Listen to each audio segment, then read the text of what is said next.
यानी कि कुछ थकान जो प्लांट्स में जो इतनी ज़्यादा गर्मियाँ ये झेल रहा है, तो फिर उनके हेल्थ पे एक थकान सी नज़र आ रही होगी, इतनी फ्रेशनेस नहीं है। तो फिर उसी फ्रेशनेस को ठीक रखने के लिए, लाने के लिए आपको वापस लाना है, तो फिर उसके लिए आपको एक स्ट्रेस रिलीवर अपने घर पे तैयार करना होगा। हेलो माय डियर फ्रेंड्स, मैं हूँ अनी और आप सब इस वक्त है ऑक्सीजन कॉर्नर में। दोस्तों, आज हम बात करेंगे हमारी गार्डन की सब प्लांट की समर केयर के बारे में। पहले तो मैंने एक देख लीजिएगा, मैंने स्पेशली एडेनियम्स के ऊपर, और उसके बाद मैंने ये बुगनविलिया के ऊपर स्पेशली मैंने केयर बता दिया है।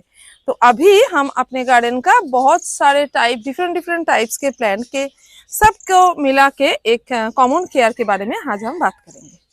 ओके दोस्तों, तो चलिए अभी हम शुरू करते हैं। पहले जो बात आती है वो है सनलाइट की। जो हम सनलाइट, हम इस टाइम जैसे कि तेज गर्मियां है, तो फिर सनलाइट भी बहुत ज़्यादा है। तो फिर इन सनलाइट को हम कितना दे, कौन से प्लांट में कितना रहने दे, या तो हम शेड पर प्रोवाइड करवाए। देखिए, इस टाइम गर्मियों में हमें ग्रीन नेट चाहिए, या तो कोई भी शेड। ये देखिए, मैंने जैसे ग्रीन नेट दे दिया है अपने प्लांट्स के लिए। मेरे पास अच्छी तरीके से कोई फ्रेम किया हुआ ऐसा फ्रेम नहीं है, फ्रेम टूट गया है मेरा। तो फिर मैंने जस्ट ऐसे ही इसको रस्सी से, वायर से ऐसे टाई किया है प्लेन। तो फिर इसी तरीके से आप भी कुछ भी अपने ग्रीन नेट हो, आजकल ग्रीन नेट बहुत इजीली मिल जाती है। हार्डवेयर जो दुकान होते हैं, हार्डवेयर के दुकानों में भी मिलते हैं। तो और ऐसे जो नर्सरीज में तो मिलते ही है। नर्सरीज में तो मैं ज़रूर बोलूँगी कि नर्सरी में सर्च कीजिए, और अगर आपको हार्डवेयर शॉप में मिल जाए तो और भी अच्छा है, क्योंकि हार्डवेयर शॉप में थोड़ा सा सस्ता मिलता है नर्सरीज में से, और अच्छा भी मिलता है। और मैंने इसको नर्सरी से लिया था। तो चलिए, अभी ऐसे कोई ग्रीन नेट दीजिए, या तो एक कपड़ा दे दीजिए, आपके पास जो भी है, या तो कोई प्लास्टिक की दे दीजिए। नहीं तो आपके कोई गार्डन में जहाँ शेड आती हो, ऐसे देखिए, ऐसे दीवार के पीछे, जैसे देखिए मैंने यहाँ पर रखा, मैंने तो ग्रीन नेट इसको दिया है। पर कुछ प्लांट्स ऐसे हैं जिनके जिनके पास ग्रीन नेट नहीं है अभी, तो उनको थोड़ा सा धूप भी मिलता है। पर ये जो वॉल है ना, इस वॉल से धूप ज्यादा इसके पास नहीं आते हैं।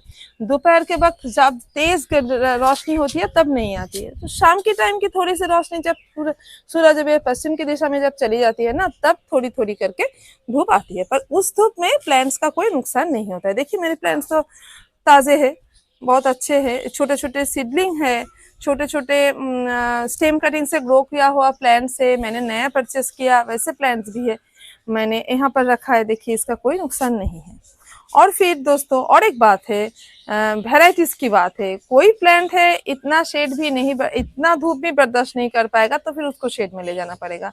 आपको पता होना होगा, आप जो भी प्लांट ले रहे हो, कि उसको क्या पसंद है। और फिर अगर आपको पता नहीं भी है ना, तो भी कोई बात नहीं है, आप कुछ दिनों तक अपने गार्डन में रख के आपको पता चल जाएगा कि इसको क्या पसंद है। जैसे कि देखिए, ये है मॉस रोज, यानी कि पोर्तुला का। तो फिर इनको देखिए धूप बहुत पसंद है, इनको कोई भी ग्रीन नेट मैंने नहीं दिया है। देखिए, पूरे धूप में वहां पर है, ये पूरे दिन के धूप मिलता है इसको, और ये इसी में ही खुश है, और फ्लावरिंग भी बहुत अच्छा करता है। अभी बहुत ज्यादा बड़ा नहीं हुआ है। ये देखिए, यहाँ बारिश है, कुछ तो कलियां खिल रही है, और भी खिलेंगे। वो देखिए ऊपर है। जब पूरा बहुत, मैं दोपहर के टाइम में वीडियो नहीं शूट कर पाती हूँ, मुझे मुझे धूप लगती है, इसी वजह से नहीं, ये मोबाइल मेरी बंद हो जाती है, इतनी सी भी हीट बर्दाश्त नहीं कर पाता है, स्टॉप हो जाती है उसकी काम। तो फिर मैं नहीं ले पा रही हूँ, फिर भी मैं कोशिश करूंगी जरूर। ओके, तो चलिए, अभी हो गई। और हाँ, शेड की बात देखिए, मैंने एडेनियम्स को तो धूप में रखा है। एडेनियम मैच्योर जो भी है, इनको थोड़ा सा शेड मैंने दिया है, क्योंकि फ्लावर्स बिल्कुल बर्न हो रहे थे, तो मैंने एक ग्रीन नेट दे दिया है इसको। तो किसी एडेनियम्स को, सबको नहीं, छोटे छोटे जो एडेनियम्स है, इतने साइज के जो है, तो इनको सबको आप ऐसे जो भी सीडलिंग्स है आपके पास सबको आप शेड दे दो। जो वो धूप पसंद करता होगा हो भी फिर भी दे देना।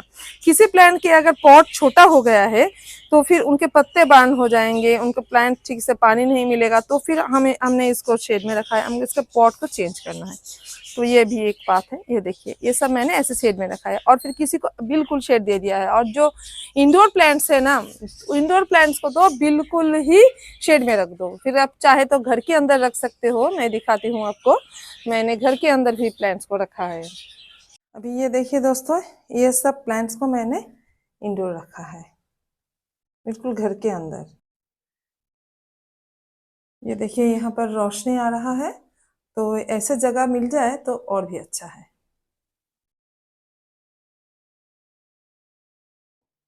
और ये देख लीजिए, यहाँ पर भी कुछ है, यहाँ पर भी मैंने रख दिया है। यहाँ पर बिल्कुल भी धूप नहीं आती है। ये देखिए दोस्तों, ये जो कैक्टस है यहाँ पर, ये धूप बर्दाश्त कर सकते हैं। तो फिर मैंने इनको इस खिड़की पे भी कुछ रखा है। तो क्या होता है, इनको डायरेक्ट इसमें धूप नहीं आती है, थोड़ी सी आती है, हल्की सी। तो ये इतना धूप ये बर्दाश्त कर लेता है। तो देखिए कितना अच्छा फ्लावरिंग भी कर रहा है इस टाइम में। इन सबको धूप पसंद है। नेक्स्ट आती है दोस्तों वाटरिंग की बात। तो फिर वाटरिंग करने के लिए अभी इस टाइम आप सब प्लांट्स को दोनों टाइम इसको नहला दो अच्छी तरीके से। प्लांट्स के पत्ते को नहला दो, सॉइल में पानी डाल दो। आप जितना आपका रूट है, मैंने तो डिटेल्स में बताया है, आप बोगनवेलिया का एक बार देख लेना क्या है। और फिर दोनों टाइम दे दो। पर हाँ, जो साकुलेंट्स है आपके गार्डन का, जो ऐसे कोई जो एडेनियम्स हुआ या तो छोटे छोटे साकुलेंट्स, उन सबको आप दोनों टाइम मत नहलाओ। आप उसको एक बार ही पानी दे दो। आपने अगर ठीक से पॉटिंग मीडिया तैयार किया है जैसे मैं करती हूँ, तो फिर आप जरूर पर डे इसमें पानी दो। देखिए मेरी ये देखिए सकुलेंट, ये देखिए यहाँ पर फ्लावर आ रहा है। तो अभी देखिए इनको सनलाइट भी तो मैं देती हूँ, जैसे मैं जिस दिशा में मैं रखती हूँ सनलाइट उसको 2-3 घंटे की सनलाइट मिल जाती है। इसके लिए इतना काफी होता है, और ज्यादा नहीं चाहिए इसको। तो फिर मैंने इसको यहाँ पर रखा है। और फिर ये देखिए इसको पानी भी मैं रोज देती हूँ, रोज पर डे मैं पानी देती हूँ। पानी ना देने से ये ठीक नहीं रहेगा। और हाँ दोस्तों, अगर आपका सॉइल मीडिया अभी ठीक नहीं है तो आप चेंज कर सकते हो। ये टाइम बहुत अच्छा है, ग्रोइंग टाइम है, कुछ नहीं होगा, चेंज कर लो। और फिर इसके जो ऊपर की जो बॉडी है इसके, उसकी बॉडी में भी थोड़ा सा पानी दे दो। आप रूट में बेशक ज्यादा ना दो, पर आप रूट अगर आप सॉइल मीडिया ठीक है, बहुत ऑयल ड्रेन है, तो फिर आप दे सकते हो रूट में हर रोज पानी। पर अगर नहीं है दोस्तों, तो फिर आप पत्तों में स्प्रे करो, आई मीन उसकी बॉडी में स्प्रे करो। ठीक है, तो फिर फिर भी ये ताजा रहेगा। आपको पूरा प्लांट को ना नहलाना है इस वक्त। कोई भी प्लांट हो, ये हो या तो कुछ भी प्लांट हो, उसको नहला दो एक बार। आप शाम के टाइम नहला दोगे ना तो इसके लिए और भी अच्छा होगा, फ्रेश हो जाएगा प्लांट। और सुबह की टाइम भी, सुबह की टाइम देना भी जरूरी है। पर मैं तो साकुलेंट्स में जैसे सुबह की टाइम पानी देती हूँ, तो मैं सुबह के टाइम इसमें शावरिंग कर देती हूँ इसका। अब तक मैंने अभी नहीं किया है आज।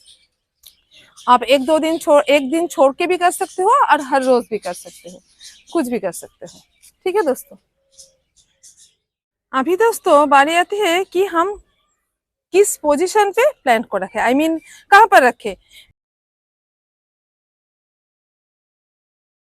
नीचे रखे जो हमारी रूफ गार्डन होती है, तो रूफ गार्डन में हम रूफ की ऊपर जो वहां पर रखे, या हम ऊपर किसी जगह पे रखे। देखिए हम कोशिश करेंगे इस टाइम प्लांट्स को कोई रैक प्रोवाइड करवाइए। ऐसे कोई लोहे का अगर हुआ या तो वुड का हुआ तो बहुत अच्छा है, पर वुड ज्यादा दिन तक नहीं रहता है। आयरन भी ऐसे ही होता है, वुड का सेल्फ मिलना बहुत किस्मत की बात होती है। तो और भी खराब भी हो जाते बहुत जल्दी। पर इसमें आयरन सेल्फ अच्छे हैं, तो ये आप आयरन की कोई सेल्फ ले लो। तो क्या होगा, आपका जो नीचे जो हीट होगा, वो हीट इस प्लांट को टच नहीं कर पाएगा। या तो अगर आपके पास कोई रैक ऐसे नहीं है, तो आप और भी कम कर सकते हो। आप किसी के किसी चीज के ऊपर आप रख सकते हो, ईंट के टुकड़े के ऊपर। जैसे देखिए मैंने यहाँ पर क्या किया है, यहाँ अगर मैं रैक दे रही हूँ, कोई स्टैंड दे रही हूँ ना, सेल्फ दे रही हूँ, तो क्या होता है दोनों का जो लेवल है एक हो जाता है। तो फिर क्या प्रॉब्लम होती है, फ्लावर एक प्लांट की जो स्टेज वाइज ना रखने से खूबसूरत भी नहीं दिखता और फिर हमें काम करने में भी परेशानी होती है।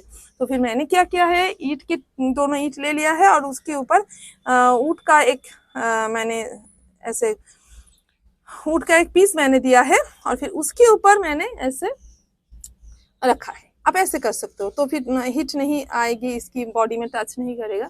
और या तो आपको अगर छोटे छोटे ऊँट की कोई पॉट के टूटे हुए टुकड़े, या तो दोस्तों आपके पास ऐसे भी हो सकते हैं टाइल्स के टुकड़े, ऐसे कुछ यहाँ पर ऐसे रखो, ऐसे 2-3 रखो, फिर उसके ऊपर आप प्लांट को ऐसे आप पॉट को रख सकते हो।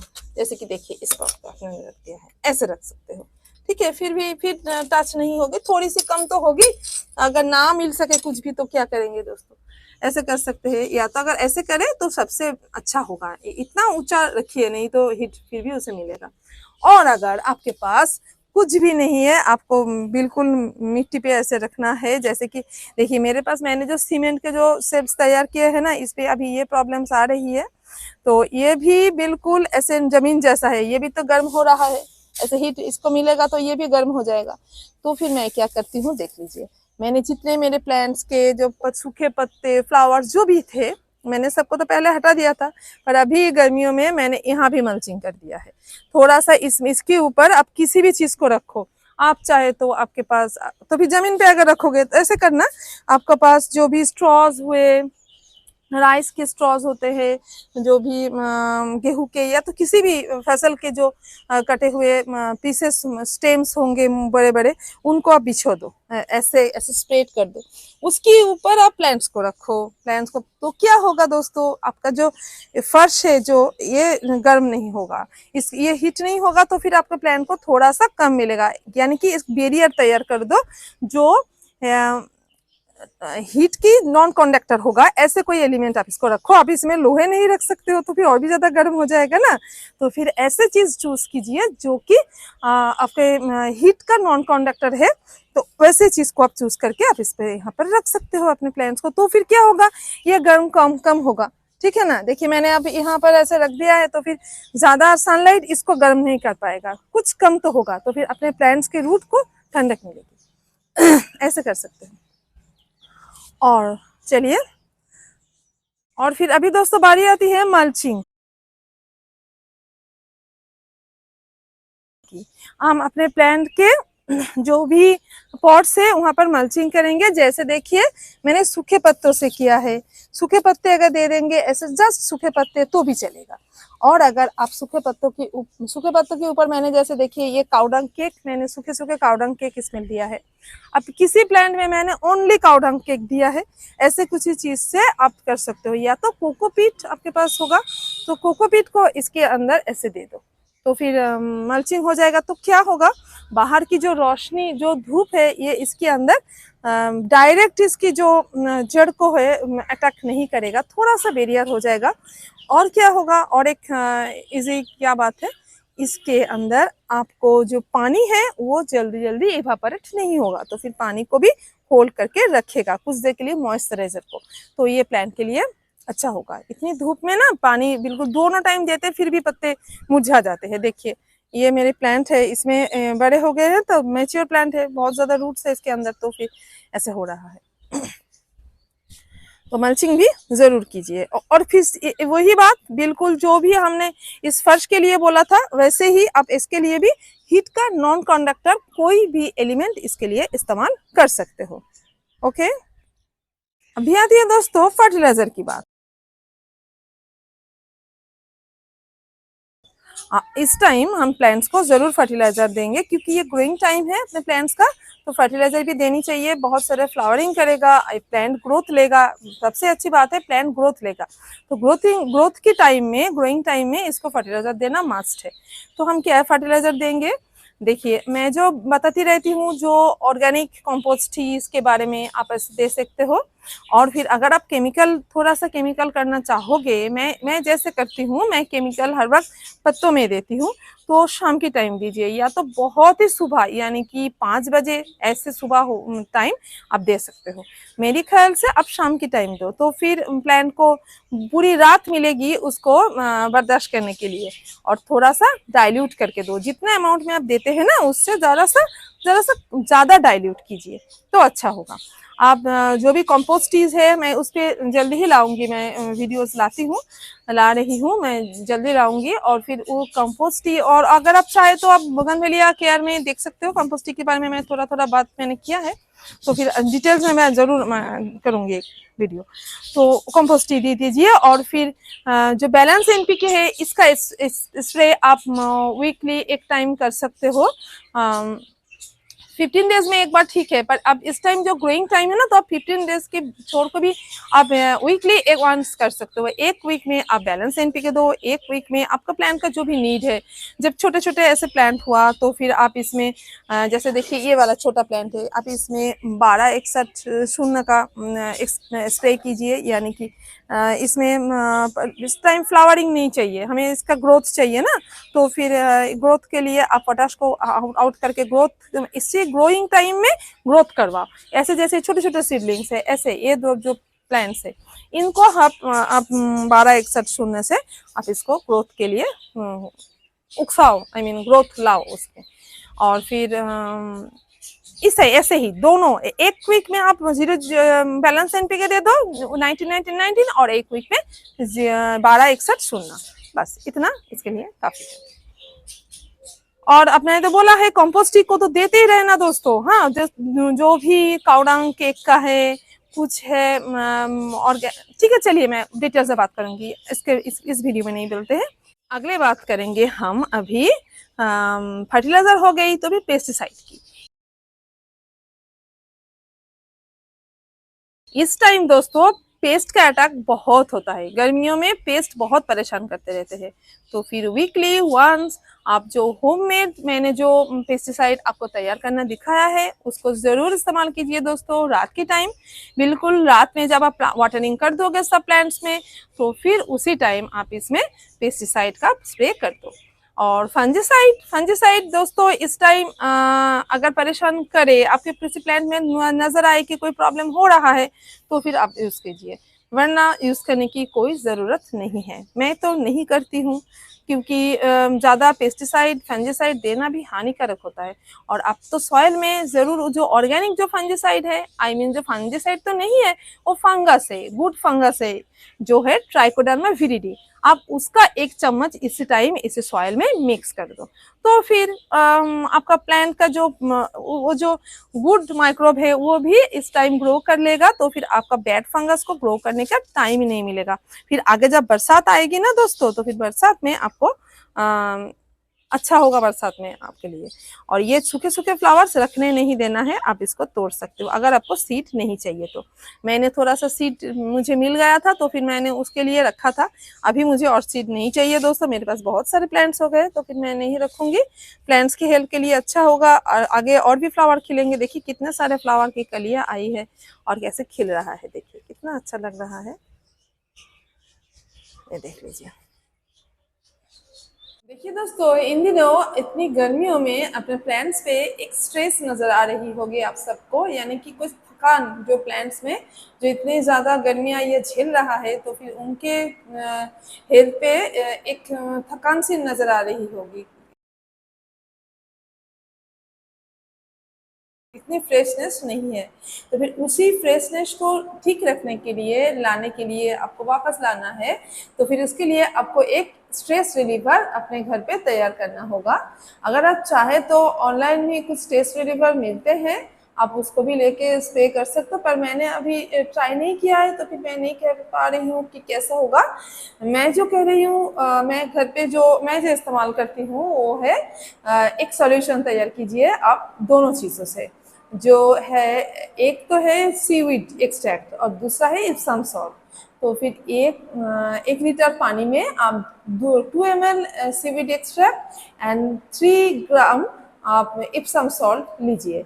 तो फिर उन दोनों को मिला के एक सॉल्यूशन तैयार कीजिए और उसी सॉल्यूशन से इसके प्लांट के जो पत्ते हैं फोलिएज में भी स्प्रे कीजिए और फिर उनके सॉइल में भी आप वही सॉल्यूशन डालिए। तो क्या होगा, प्लांट देखना बहुत फ्रेश आपको नजर आएगा। तो ये काम आपको करना है 15 डेज में एक बार, अगेन आप रिपीट करोगे 15 डेज में फिर से एक बार। ओके दोस्तों, ये जरूर ट्राई कीजिए। तो अगर आपके किसी प्लांट का पॉट छोटा है, पानी ठीक से नहीं टिक रहा है, दोनों टाइम दे रहे हो फिर भी प्लांट खराब हो रहे हैं, जैसे देखिए ये वाला प्लांट मेरा, ये देखिए मैं 2 टाइम पानी देती हूँ फिर भी देखिए इसके पत्ते जल गए हैं। तो फिर इसका रिपोर्टिंग करना जरूरी है। रिपोर्टिंग कीजिए और फुल शेड में रखिए, 15 डेज तक बाहर बिल्कुल मत लाइए इसको, वो ठीक से रिकवर इसका हो जाएगा। अभी रूट नहीं काटना चाहिए, अगर आपको बहुत प्रॉब्लम नहीं है तो फिर रूट को मत छेड़िए, आप जस्ट रिपोर्ट कर दो, थोड़ा सा बड़ा पॉट में कर देना तो ठीक रहेगा। अगर आपको रिपोर्ट के लिए जगह नहीं है, आई मीन पॉट ज्यादा बड़ा आप नहीं रख सकते हो, तो रूट को तो काटना पड़ेगा। तो फिर कोशिश कीजिए दोस्तों इस टाइम ना करें। आप एक काम कर सकते हो, एक बड़ा सा पॉट ले लीजिए, इससे बहुत बड़ा बकेट हो या तो आपका कोई भी कुछ भी जहां पर आप पानी रखोगे, फिर इस पॉट को आप इसमें अंदर डाल के रखो आधा घंटे तक, तो फिर इसे पानी ले लेगा। 10-15 मिनट तक भी होगा, आधा घंटे की जरूरत नहीं होगी। तो दोनों टाइम इसमें ऐसे पानी दे दो और फिर पानी ऊपर से छिड़का दो, तो भी ये रह जाएगा। तो फिर आप अगले टाइम जब थोड़ा सा गर्मी का जो हीट वेव जब कम हो जाएगा ना, तो फिर आप उसको रिपोर्ट कर देना रूट को काट के, तो ठीक होगा। ओके दोस्तों, अभी चलिए देखिए, मैंने इस प्लांट को देखिए, ये एडेनियम है फिर भी मैंने देखिए इसको ऐसे शेड में रखा है, क्योंकि देखिए इसका ये जो मैंने बाहर निकाल दिया है इसका जो रूट है, इसको इसका लुक के लिए, तो फिर ये डायरेक्ट सनलाइट में शायद खराब हो जाए, तो फिर मैंने इसीलिए इसको थोड़ा सा शेड में रखा। मुझे इस टाइम इसमें कोई फ्लावर नहीं चाहिए, फ्लावर हो रहा है, शेड में रखेंगे तो फ्लावर का थोड़ा सा प्रॉब्लम होगा, तो होने दो, मुझे फ्लावर नहीं चाहिए, मुझे प्लांट को खूबसूरत तैयार करना है, बस इतना ही काफी है। तो चलिए दोस्तों, आज के लिए मेरा इतना ही था। हाँ हाँ, और एक बात है दोस्तों, देखिए ये जो वीड से अनवांटेड प्लांट से आप सब प्लांट से हटा दो, तो क्या होगा ना, ये सब पानी ले लेंगे, पानी खाना पानी सब लेंगे, तो पानी इसको जरूर आप इसको हटाओ, नहीं तो पानी यूं तो कम पड़ रहा है और फिर ये भी ले लेगा तो और भी कम हो जाएगा ना। तो चलिए अभी हम चलते हैं और आपको फिर से मिलते हैं किसी नए वीडियो में किसी नए टॉपिक्स के साथ। तब तक के लिए बाय बाय। और अगर आपको आज की मेरी ये वीडियो अच्छी लगी है तो फिर लाइक कमेंट शेयर करना मत भूलना, और फिर मेरे चैनल को तो ज़रूर सब्सक्राइब कीजिए दोस्तों। और अगर आप आ रहे हो, देख रहे हो, आपको अच्छा लग रहा है तो फिर प्लीज़ सब्सक्राइब माय चैनल।